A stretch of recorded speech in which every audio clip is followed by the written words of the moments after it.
Thabo Bester was apprehended in Tanzania after escaping from prison in South Africa and returned on Thursday.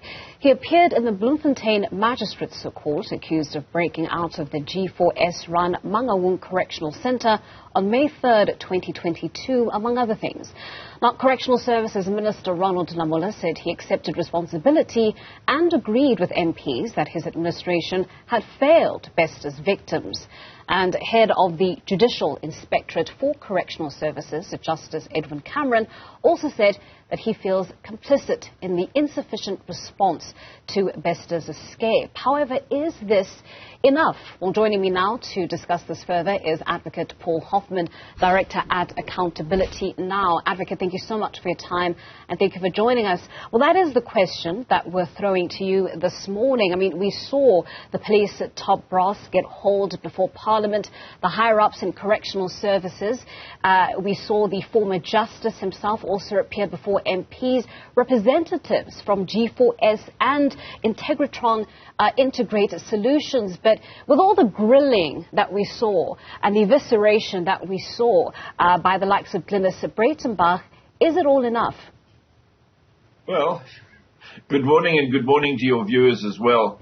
I'm afraid if accountability means anything, then some heads have got to roll in this entire disaster. It seems to me that the entire criminal justice administration, you mentioned the Minister of Justice and the inspecting judge of prisons, but it's actually the police who, when there has been an unnatural death, which is certainly what happened in that cell, or appeared to have happened in that cell, there was a body that was incinerated, then an investigation is meant to happen. But what everybody knew from the get-go of this incident is that a man who was a dangerous, convicted criminal with many charges of rape and murder against him was possibly on the loose as a consequence of what went on. And once they got the result of the autopsy, it was very clear that the body was not that of Thabo Bester. And at that stage, they owed it to the public as accountable servants of the public to make it known that there was a murderer and a rapist on the loose, or at least that it was possible, in case there'd been some mistake with the autopsy, that the man who was in cell number 35 at the G4S prison in Mangaung may be at large and may be presenting a danger to the public. I would have thought that the rape victims and the families of the murder victims would have an interest in being given this information. But that didn't happen, and that is a failure of accountability. The ministers, both of police and of justice, should be held accountable, should be removed by the president because they serve at the pleasure of the president. In fact, if they really examine their consciences properly, they ought to resign of their own volition because of this disaster. Well, Advocate, someone who shared your view and went as far as to express it during those proceedings was the former Constitutional Court Justice Edwin Cameron. I'd like to play just a short excerpt from what he actually said to MPs during that process. Let's take a listen. I acted to alert the public from late September.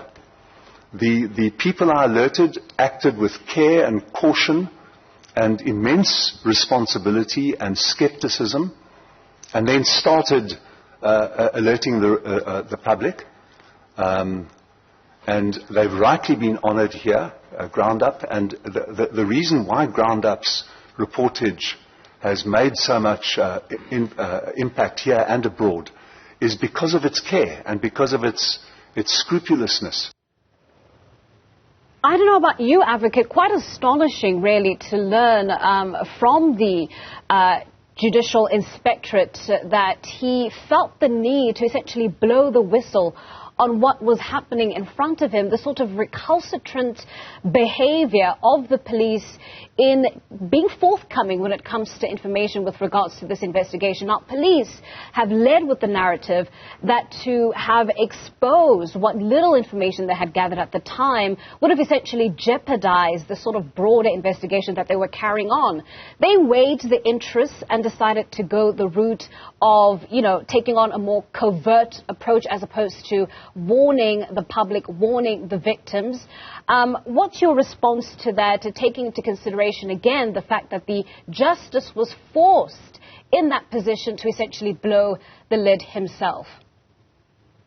You need look no further than Section 1 of the Constitution, which requires open, accountable, and responsive governance in South Africa.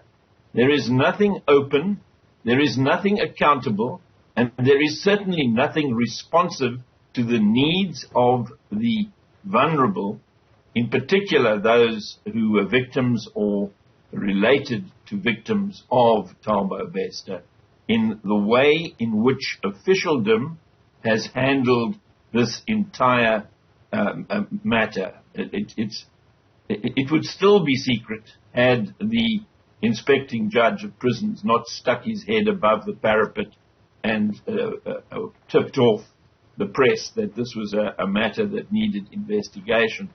And really, if you think about it carefully, G4S was going to be fined R1 million for losing a prisoner or allowing a prisoner to escape. And the Criminal Justice Administration, the longer it went on, had an interest in the matter just being buried rather than being properly investigated. And if it were not for the work of Ground Up and for the whistleblowing on the part of those who saw Thabo Bester and his lady friend shopping in Johannesburg, we would still have a dangerous criminal at large in South Africa. Right. It really isn't acceptable.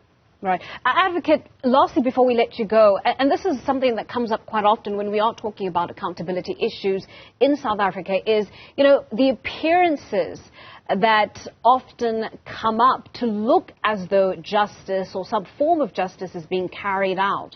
We've seen this parliamentary grilling. We've seen the appropriate individuals at least to face some measure of uncomfortability for their lack of action when it comes to this particular incident. But, we only need to recall the years and years of audio and visuals from the state capture inquiry to know that sometimes the appearance of justice being done doesn't necessarily, lead to actual prosecution, actual responsible or guilty individuals facing time behind bars. How do we move forward now to ensure that with everything that's come to the fore, all the information that surfaced to the fore, the appropriate individuals face time for their actions?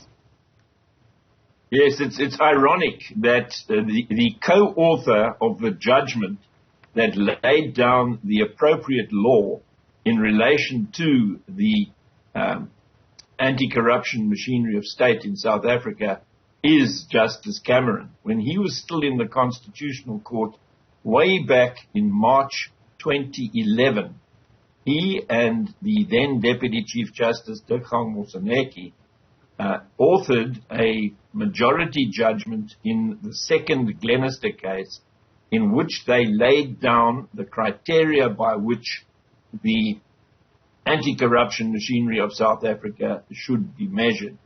Our anti-corruption machinery was broken by Jacob Zuma. It has not been fixed by Cyril Ramaphosa. There is no political will in the cabinet of South Africa to initiate the necessary legislation in order to fix the brokenness of the Criminal Justice Administration. And until that is done, we are going to continue to limp from disaster to disaster until South Africa fails as a state. If the public is not aware of this, it is time for the public to wake up, smell the coffee, and vote accordingly in 2024.